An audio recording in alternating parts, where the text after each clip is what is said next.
Naibu Katibu Mkuu, hawa ni aina ya watu wazembe. Tumeshawalipa pesa kama mlivyonieleza ninyi wenyewe, 9.6 billion Tanzania shillings, the taxpayers money.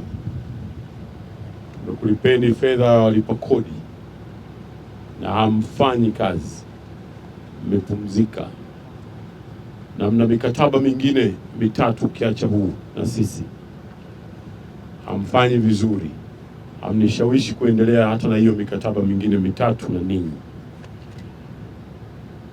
Leo ninawakuchukueni kwa kuwa wataalamu wangu wamefanya jitihada nyingi sana za kuhakikisha kwamba mnashtuka juu ya fedha hizi tulizowalipa, lakini hamshtuki.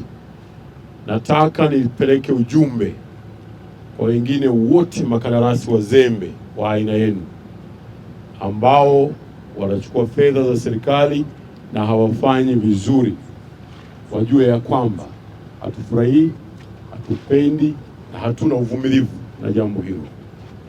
Kwa hivyo wewe, leo ni halali yetu, vyombo vyetu vya ulinzi na usalama, mkuu wa wilaya, mtamchukua huyu bwana na timu yake, wawekeni ndani.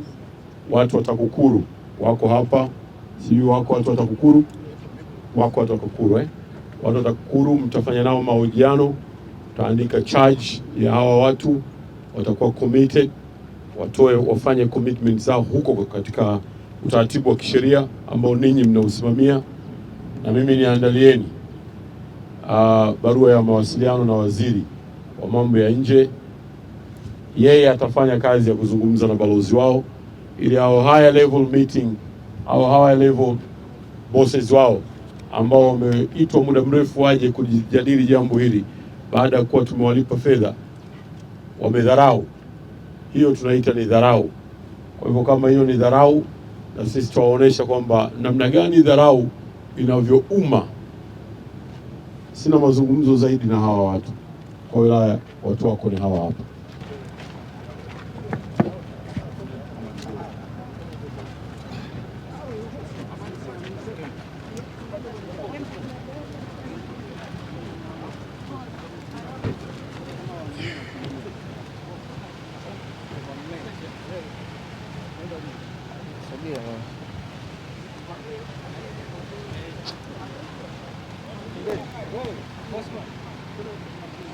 Nampak? Ya, ni macam